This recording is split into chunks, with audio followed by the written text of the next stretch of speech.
A boy is visiting his girlfriend's home for the first time.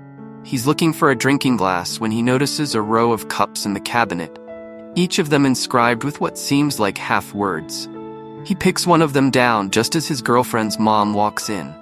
She sees him holding the cup and says with a smile, "Ah, you found our collection of mugs." He looks at the cup and reads aloud, "Caution?" She laughs. "Yep, that's my husband's sense of humor. He calls them half mugs, because he's only half awake when he uses them in the morning." The boy chuckles and says, "I guess I'm half prepared for this relationship then." A middle-aged couple with two beautiful daughters decided to try one last time for the son they always wanted. Soon, the wife became pregnant and, 9 months later, delivered a baby boy. The joyful father was so thrilled, he rushed to the nursery to see his new son.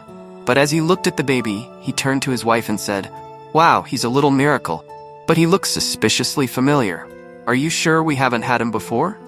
Teacher asked the student, "Why are you late today?" Student said, "Because of sign down the road." Teacher replied, "What does a sign have to do with your being late?" Student replied, "The sign said, 'School ahead, go slow.'" A student asked a question to his teacher. "If a single teacher can't teach us all the subjects, then how could you expect a single student to learn all subjects?" A judge was instructing the jury that a witness more restored was not necessarily to be regarded as untruthful because he changed his statement after he gave it to the police. For example, he said, "When I entered my chambers today, I was convinced that today would be a smooth day. But after hearing the lawyer's arguments, I'm now thinking I should have called in sick." In college, two friends were attending lecture, and it was so boring. First friend said, "Hey friend, it's so boring, even my bum has fallen asleep." Second friend replied, "I know, dear. I heard it snoring 3 times, and I think it just asked for a pillow." The interviewer tries another straightforward one to break the ice. "And can you tell me your height, please?" The young lady stands up and produces a measuring tape from her handbag.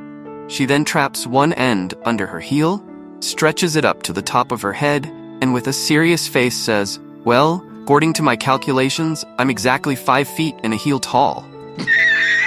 One day, a beggar knocked at the door of a house, and when a woman opened the door, he asked her for alms. "I've nothing to give you," said the woman. "Please go."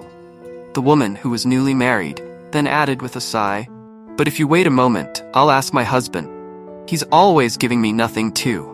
"Dad, I'm hungry." "Hi, hungry." "I'm Dad." "No, Dad, really? I'm hungry." "Okay, go look in the fridge, but remember to knock first." "Why?" "In case there's a salad dressing."